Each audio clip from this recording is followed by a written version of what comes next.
Dr. Elena Rodriguez stared at the screen in front of her. The numbers made no sense. She rubbed her tired eyes and looked again. The data was still wrong. "Computer, run the scan again," she said. The machine beeped softly. "Scan complete. Results unchanged." Elena leaned back in her chair. She had been studying planets for 20 years. She knew what made a world safe for life. This planet broke every rule she knew. The planet was called Sol 3. It sat too close to its star.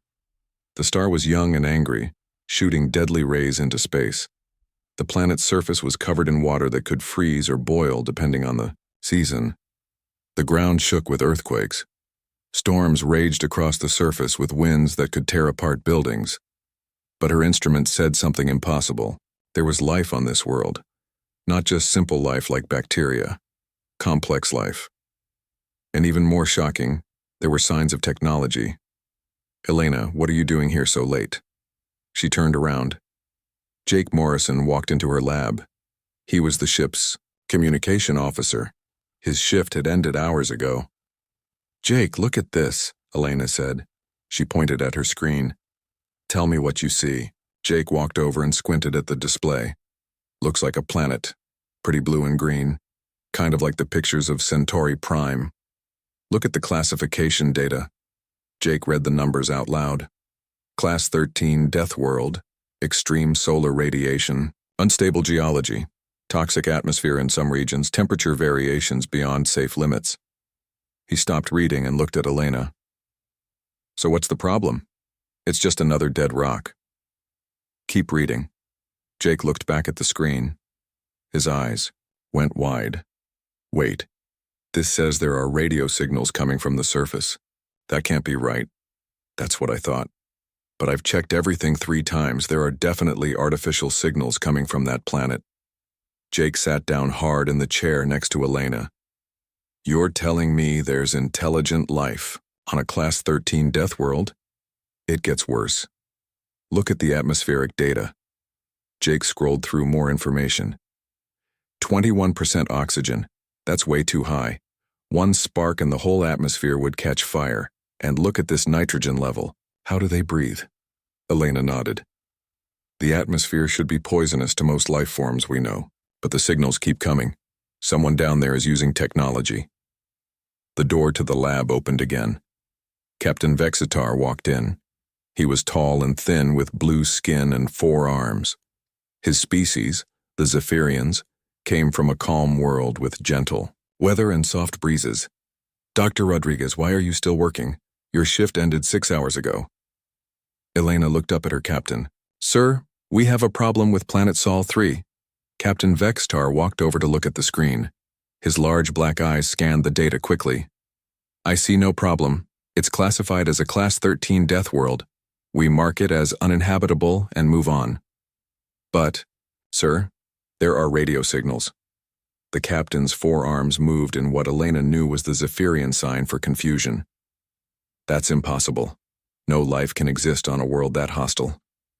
Jake spoke up. "Captain, I've been monitoring the signals for the last hour. They're definitely artificial. Someone is broadcasting on multiple frequencies." Captain Vexitar was quiet for a long moment. On his home world, the weather was always perfect. The temperature never changed by more than a few degrees. There were no earthquakes, no storms, no dangerous animals. The idea that life could survive on Sol 3 went against everything he knew. "Show me these signals," he said finally. Jake pressed some buttons on his console. The room filled with strange sounds. Static mixed with voices speaking in unknown languages. Music played. There were even what sounded like advertisements. "How many different signals are you picking up?" the captain asked. "Thousands," Jake said. "Maybe tens of thousands. They're broadcasting all over the planet." Elena pulled up more data. "Sir, I think we need to reclassify this world." "To what? Class 12? "No, sir.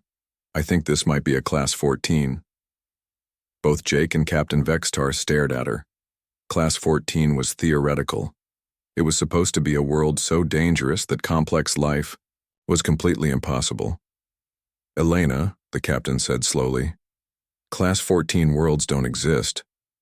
They're just mathematical models. Look at this data, sir. The surface gravity is higher than most worlds we know. The weather systems are violent beyond measure. The planet has been hit by massive asteroids multiple times. There are deserts hot enough to melt metal and frozen areas cold enough to freeze air solid. The whole world is covered in liquid water, which most species find deadly. Captain Vextar read through the information. His skin changed to a darker blue, which Elena knew meant he was worried. And you're saying intelligent life evolved in these conditions? Not just evolved, sir. Thrived. The radio signals suggest a planetary civilization. Jake added more information. Captain, I'm also picking up what might be satellite signals. If these beings have space technology, they might know we're here. The captain was quiet for several minutes. Elena and Jake waited. Finally, he spoke. This changes everything. If intelligent life can survive on a Class 13 Deathworld, or even a Class 14, then our entire understanding of biology is wrong. Elena nodded. Sir, I recommend we contact the Galactic Council immediately. They need to know about this. Agreed. Jake, prepare a full report of all radio signals. Elena, I want every piece of data about this planet. If we're going to tell the Council that impossible life exists, we better have proof. As the captain left the lab, Elena looked back at her screen. Somewhere on that deadly world, beings were living their lives. They were talking, laughing, creating art and building technology. They had no idea that their very existence challenged the laws of nature. She began typing her report. At the top, she wrote, Sol 3, recommended reclassification to Class 14, Deathworld, confirmed presence of technological civilization. She paused before adding one more line. Request immediate diplomatic contact protocols. The galaxy was about to meet its first Deathworld survivors. 3 months had passed since the discovery of Sol 3. The Galactic Council had sent their best diplomatic team to make contact with the impossible beings who lived on the Deathworld. Lieutenant Amy Carter stood on the bridge of the ship, looking down at the blue and white planet below. She had trained for first contact situations, but never with beings from a Class 13 Deathworld. Her hands shook slightly as she prepared the communication equipment. Are you ready, Lieutenant? Captain, Vextar asked. Amy nodded. Yes, sir. Beginning transmission now. She pressed the button and spoke into the microphone. This is Lieutenant Amy Carter of the Galactic Survey vessel Harmony's Edge. We come in peace. Can you understand us? For several minutes, there was only static. Then a voice crackled through the speakers. It was clear and strong. This is Dr. Ben Foster of the National Aeronautics and Space Administration. We understand you perfectly. Welcome to Earth. Amy looked at Captain Vextar in surprise. The being had learned their language in just 3 months. That was incredibly fast. Dr. Foster, we are honored to meet you. We would like to establish formal diplomatic contact with your species. We would be happy to meet with you. I'm here with General Lisa Brooks from our First Contact Committee. We've been preparing for this conversation. Amy felt excited and nervous. Dr. Foster, may I ask you some questions about your world? Of course, ask anything you want. Amy looked at her notes. Our instruments show that your planet has extreme weather conditions. How do your people survive? There was a pause. Then Dr. Foster spoke again, and Amy could hear something like laughter in his voice. Extreme weather? I suppose it depends on what you're used to. Most of our planet has pretty normal weather. Some places are hot, some are cold. We just dress appropriately. Dr. Elena Rodriguez, who was listening nearby, made a note on her tablet. What humans called normal weather included temperature ranges that would kill most galactic species. Dr. Foster, Amy continued, our readings show that some areas of your planet reach temperatures over 50 degrees Celsius. How do people live in such heat? Oh, you mean the deserts? Yes, they get quite warm in summer. People who live there have air conditioning in their homes and cars. Some folks even work outside in that heat. Construction workers, farmers, athletes. You get used to it. Captain Vextar's skin turned pale blue. On his world, temperatures above 30 degrees were considered deadly emergencies. And what about the cold regions? Amy asked. You mean like Alaska or Siberia? Yeah, it gets pretty chilly there in winter. Maybe minus 40 or 50 degrees. People wear heavy coats and heat their homes. Some people actually enjoy the cold weather. They go skiing and ice fishing. Dr. Rodriguez nearly dropped her tablet. Minus 40 degrees would freeze most alien species solid in seconds. General Lisa Brooks spoke up. Lieutenant Carter, if I may ask, what's the temperature range on your ship? Amy checked her instruments. We maintain a steady 22 degrees Celsius for optimal comfort. That sounds very pleasant, General Brooks said. We keep our buildings at about the same temperature, though in my home state of Colorado, the outside temperature can swing from minus 30 to plus 40 degrees in the same year. The bridge went silent. A temperature swing of 70 degrees would be considered a planetary disaster on most worlds. Dr. Foster continued talking. We understand you're surprised by our planet's conditions, but humans are pretty adaptable. We live on every continent, from the ice sheets of Antarctica to the jungles of the Amazon.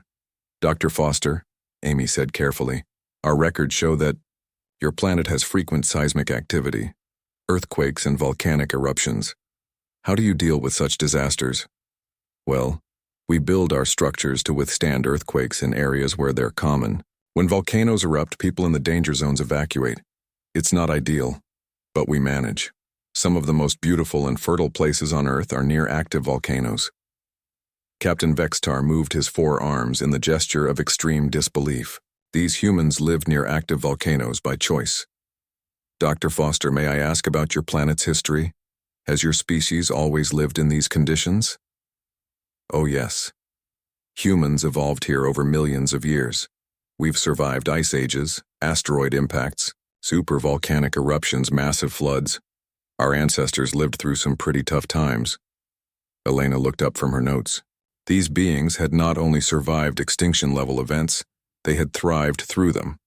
General Brooks added, Dr. Foster, maybe we should tell them about the Younger Dryas period. Good idea.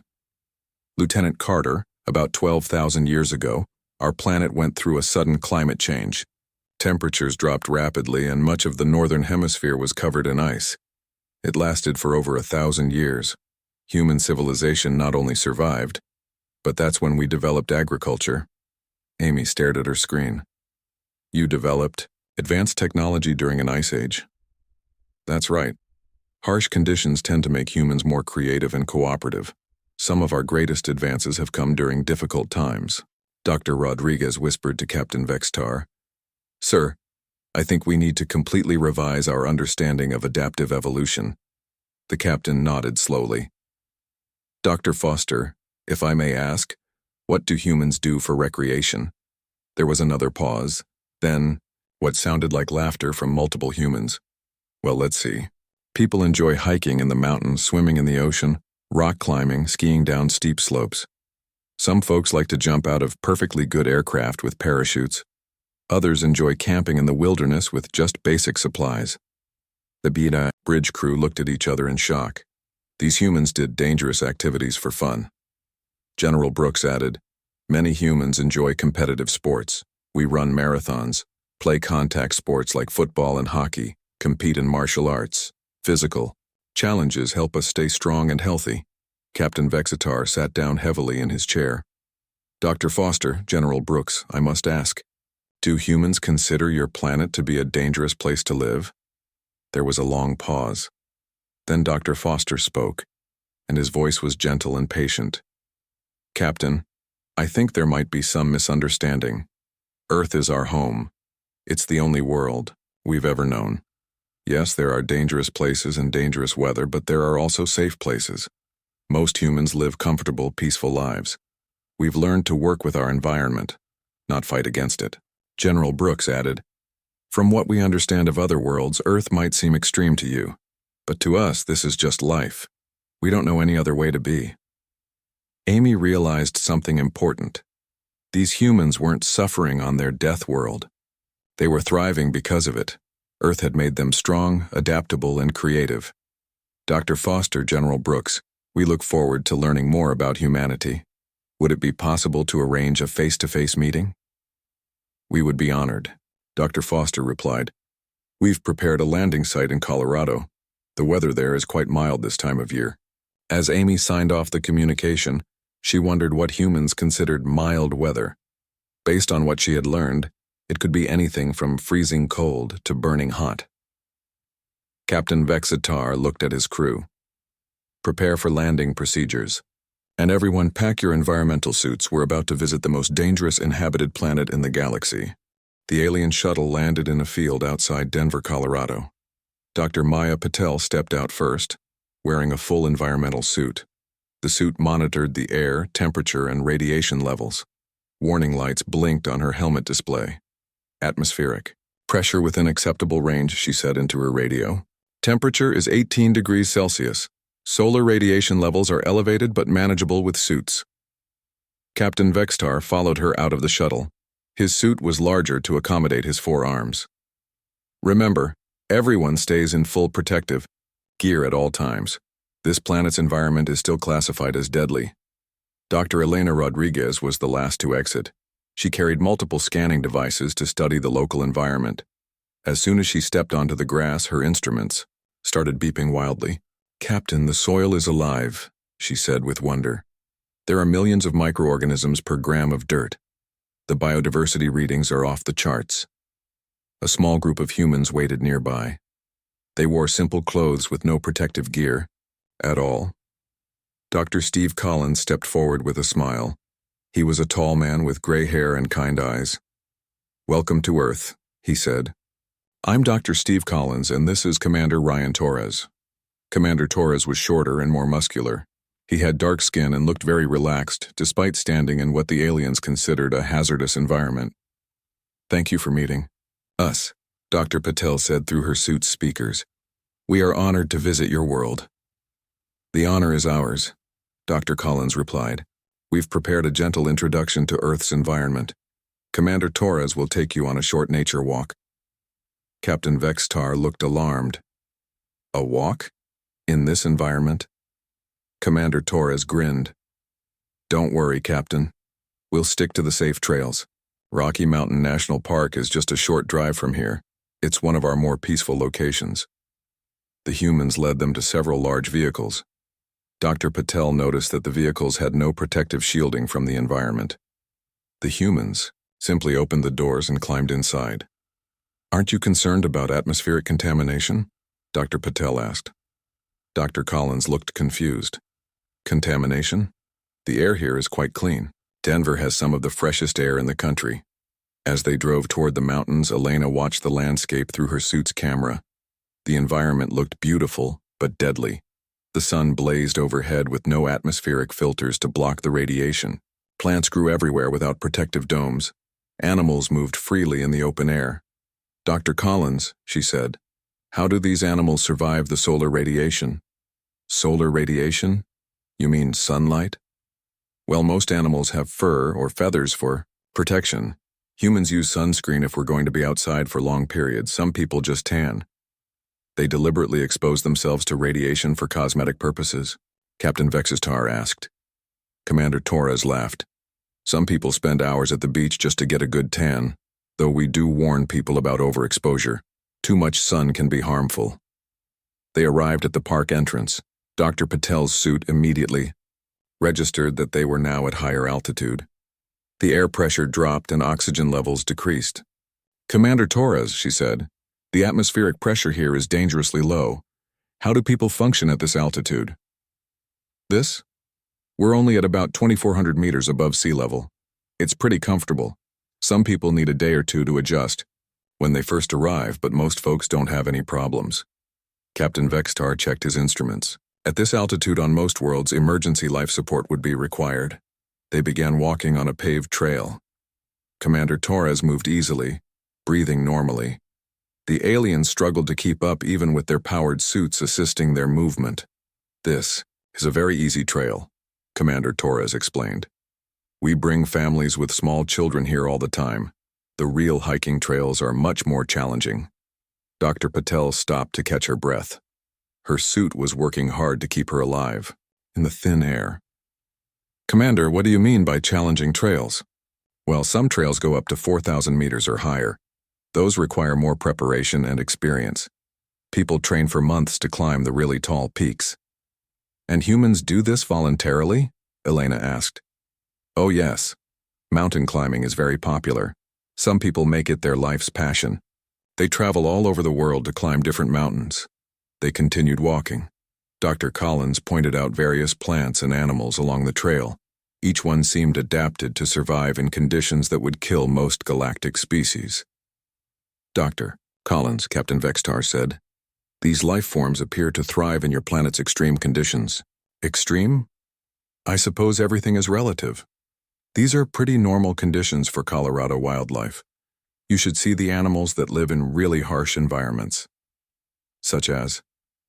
Well, polar bears live in the Arctic where temperatures stay below freezing for months. Desert animals survive in places where it doesn't rain for years. Deep-sea creatures live under pressure that would crush most objects. The aliens stopped walking. Dr. Patel's suit was beeping warnings about her elevated heart rate. Commander Torres, I need to rest. This walking is very strenuous. Commander Torres looked concerned. Are you feeling okay? This is really a very easy walk. Maybe we should head back. As they returned to the vehicles, they passed a group of human children playing in a field. The children were running, jumping, and laughing. They had no protective equipment and seemed completely comfortable in the deadly environment. Those children, Elena said. They're playing in direct sunlight with no protection. Dr. Collins smiled. Kids love playing outside. Fresh air and exercise are good for them. We do make sure they wear hats and sunscreen on really sunny days. One child ran up to the group. She was about 8 years old with blonde hair and bright blue eyes. Are you the aliens? She asked excitedly. You look like astronauts. Dr. Patel knelt down to the child's level. Yes, we're visitors from another planet. What's your name? I'm Lucy. Are you hot in those big suits? It's a really nice day today. Captain Vextar checked his readings. The temperature was 23 degrees. The radiation levels were dangerous, and the atmospheric pressure was too low for most life forms. Lucy, Dr. Patel said gently, what do you like to do for fun? I like to swim in the lake, and ride my bike, and play soccer. Last weekend, my family went camping in the mountains. We slept outside under the stars. The aliens looked at each other. This child did activities that would require emergency life support on most worlds. Lucy, weren't you cold sleeping outside? Elena asked. A little bit at first, but I had a good sleeping bag, and we made a campfire for warmth. It was really fun. Dr. Collins called the child back to her family. As they drove back to Denver, the aliens were quiet. Finally, Captain Vextar spoke. Dr. Patel, I believe we need to completely revise our classification system. I agree, Captain. These humans don't just survive on a death world. They enjoy it. They seek out challenges and dangerous activities for recreation. Commander Torres heard their conversation. I hope you don't think Earth is too dangerous. We really tried to show you one of our more peaceful areas. Dr. Patel looked at him through her helmet. Commander, if this is peaceful, what do you consider? Dangerous? Commander Torres thought for a moment. Well, I suppose places like active war zones or maybe climbing Mount Everest without proper equipment. Most of Earth is pretty safe if you use common sense. Elena made notes on her tablet. Humans considered most of their death world to be pretty safe. Their idea of dangerous was beyond the imagination of most galactic species. As they returned to the landing site, Captain Vextar realized that first contact protocols would need to be completely rewritten. Humans weren't just another species. They were the products of the most extreme evolutionary laboratory in the known galaxy, and they made it look as natural as breathing. 2 weeks after the mountain visit, Counselor Thrackmore arrived at the space station orbiting Earth. He was a member of the Hegemony Council, one of the most powerful groups in the galaxy. His species came from a perfect world with no weather, no earthquakes, and no dangerous animals. Counselor Thrackmore called a meeting with Captain Vextar and the human representatives. The meeting room was kept at exactly 22 degrees with perfect humidity and filtered air. Captain Vextar, the counselor said in his deep voice, I have read your reports about these humans. I find them hard to believe. Sir, everything in our reports is accurate. Captain Vextar replied. You claim these beings evolved on a Class 13 Deathworld and consider it normal. This goes against all known science. Dr. Ben Foster sat at the table wearing only light clothes. The aliens wore full, environmental suits even inside the climate-controlled station. Counselor, we understand your doubt. Our world might seem extreme to you, but it's the only home we've ever known. Counselor Thrackmore's large red eyes studied the human. Dr. Foster, I propose a test. We will place human volunteers in controlled environments that simulate conditions on various member worlds. If humans are truly as adaptable as you claim, this should be simple for you. Commander Kate Phillips spoke up. She was a former military pilot with short brown hair and steady green eyes. We accept your challenge, Counselor. Kate, Dr. Foster whispered. You don't know what they're planning. Kate smiled. Doc, I've trained in deserts, jungles, Arctic conditions, and underwater. How hard can alien worlds be? Danny Martinez raised his hand. He was an engineer from Texas with calloused hands and a friendly smile. I'd like to volunteer too. I work on oil rigs in the Gulf of Mexico. I'm used to challenging conditions. Dr. Grace Kim also volunteered. She was a botanist who had spent years studying plants in extreme environments around Earth. I've worked in Death Valley and the Amazon rainforest. I'm curious about alien plant life. Counselor Thrackmore looked pleased. Excellent. We will begin with basic tests tomorrow. The next day, the 3 humans were taken to the station's environmental testing center. The first test simulated the gravity of Kepler Prime, one of the most advanced worlds in the galaxy. The artificial gravity will be set to 1.2 times Earth standard, the technician explained. This is considered quite heavy by galactic standards. Kate stepped into the test chamber. The gravity increased and she felt the extra weight. She started doing jumping jacks. Is that it? She asked. This feels like wearing a weighted vest during training. Danny joined her in the chamber. He picked up a heavy tool and began working on a practice machine. Actually, this reminds me of working underwater. The resistance is about the same. Dr. Grace Kim entered last and immediately started taking notes. The increased gravity might actually help some plants grow stronger stems. The alien technicians watched in amazement. Most species needed mechanical assistance to move in 1.2 gravity.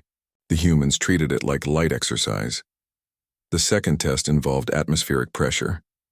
The chamber was set to simulate the high-pressure environment of Titan Station, a major trading hub. The pressure is equivalent to being 100 meters underwater on most worlds, the technician explained. Many species require pressure suits. The humans entered the chamber. Kate felt her ears pop slightly. Oh, this is like deep sea diving, just need to equalize the pressure. She held her nose and gently blew until her ears cleared. Danny nodded. Yeah, I've worked at deeper depths than this in the Gulf. No problem. Grace was already studying the plants they had placed in the chamber. Interesting how the increased pressure affects leaf structure. The third test was temperature variation. The chamber would cycle from 5 degrees to 35 degrees Celsius over several hours. This represents the daily temperature cycle on New Harmony, the technician said. Most beings find the variation quite stressful. Kate removed her jacket as the temperature rose. 35 degrees? That's a nice spring day back home in Arizona. When the temperature dropped to 5 degrees, Danny simply put on a light sweater. This is perfect weather for outdoor work. Not too hot, not too cold. Grace continued her plant observations throughout the temperature changes. These conditions are ideal for many earth crops. Counselor Thrackmore watched the tests with growing confusion. The humans were not just surviving the conditions, they seemed comfortable. Perhaps we need more challenging tests, he told the technicians. The fourth test involved radiation exposure. The chamber simulated the radiation levels found near the galactic core, where only the most advanced civilizations could survive with heavy shielding. This radiation level requires special protective equipment for most species, the technician warned. The humans entered the chamber. Their instruments showed elevated radiation, but nothing they hadn't experienced before. This is about the same as flying in a high-altitude aircraft on Earth, Kate said. Commercial pilots experience this level regularly. Danny checked his dosimeter. I've had higher exposure working near certain industrial equipment. This is well within safe limits. Grace continued working with her plants. Some Earth plants actually grow better with mild radiation exposure. By the 5th day of testing, Counselor Thrackmore was becoming frustrated. Every test designed to challenge the humans had been treated as routine. Let's try atmospheric composition, he ordered. Set the chamber to the methane-rich atmosphere of the outer rim worlds. The technician looked worried. Sir, that atmosphere is toxic to most life forms. Do it. The humans put on breathing masks but entered the chamber anyway. Grace immediately became excited. This atmosphere is perfect for certain types of agriculture, she said. We could grow amazing crops in these conditions with the right equipment. Danny studied the atmospheric processors. These machines are inefficient. I could redesign them to work better in this environment. Kate jogged around the chamber. The breathing mask is a bit annoying, but otherwise this is fine. I've trained in gas mask drills that were much worse. That evening, Counselor Thrackmore met privately with Captain Vextar. Captain, I'm beginning to think your reports were understated, the counselor said. How so, sir? These humans are not struggling with our tests. They're treating them as minor inconveniences.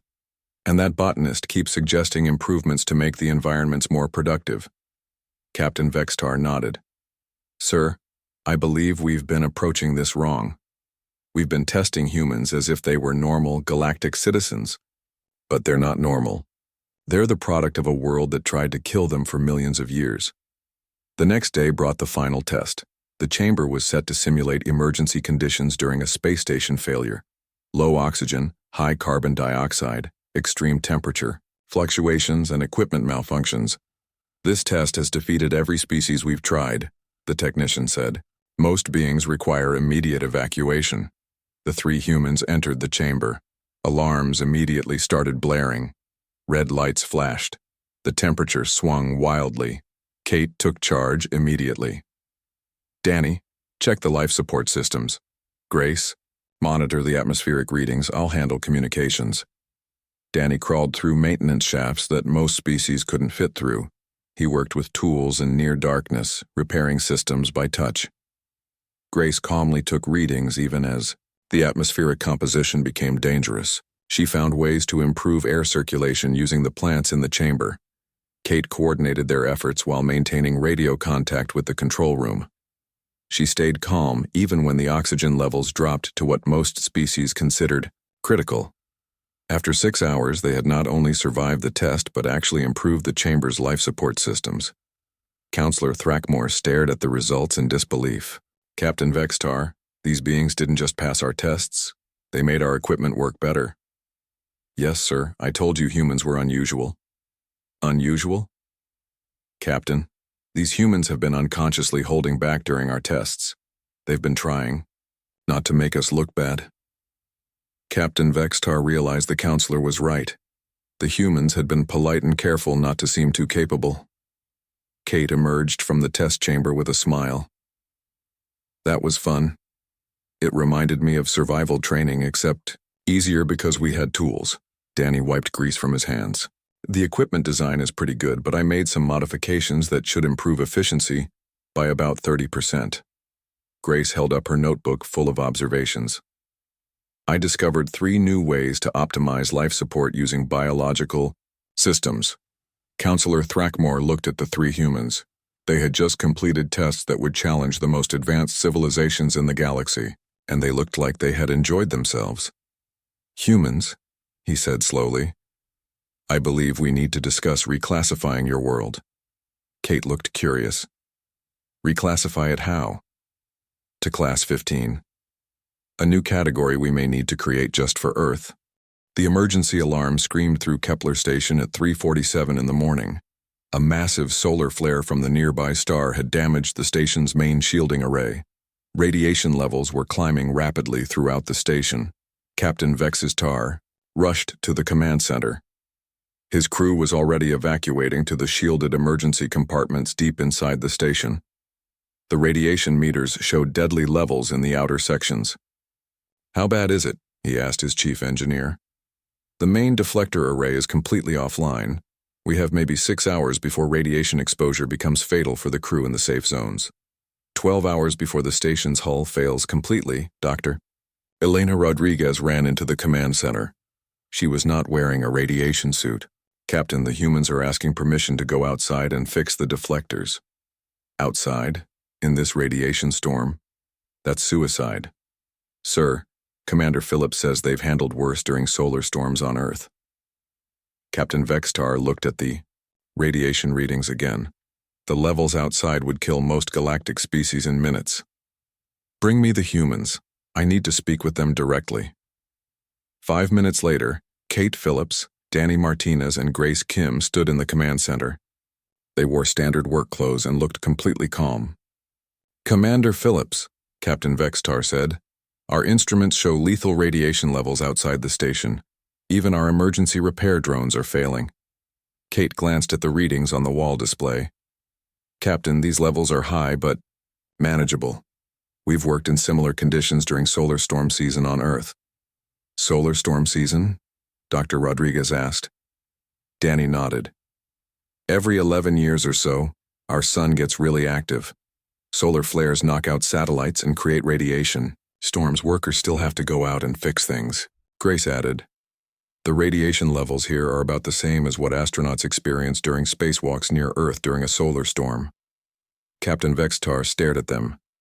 You're telling me this is normal for humans? Not normal exactly, Kate said, but not unusual either.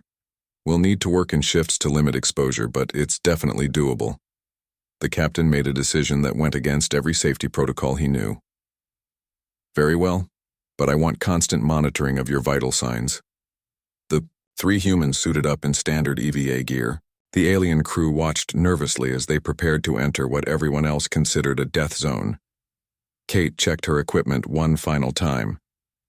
Danny, you take the primary array. Grace, handle the secondary systems.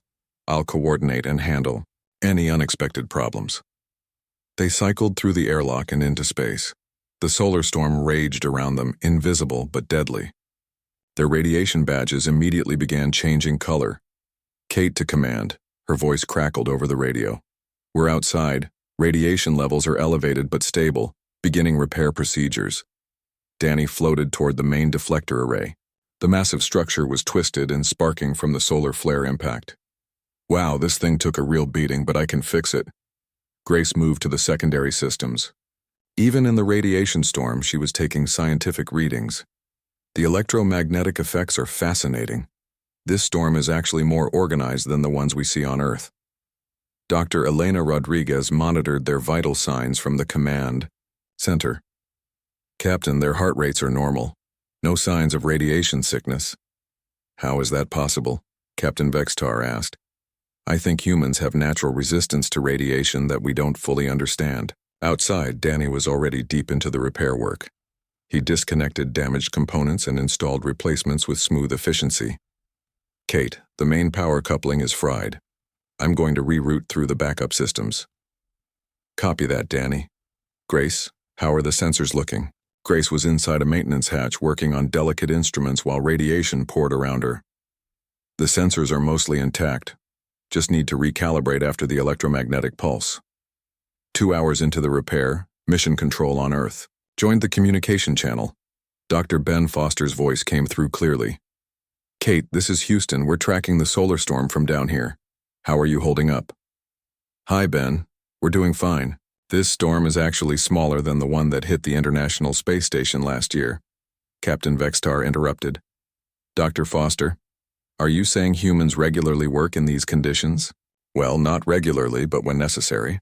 Our astronauts train for solar storm procedures. It's just part of space operations. Dr. Foster continued. Kate, we're sending you updated repair procedures.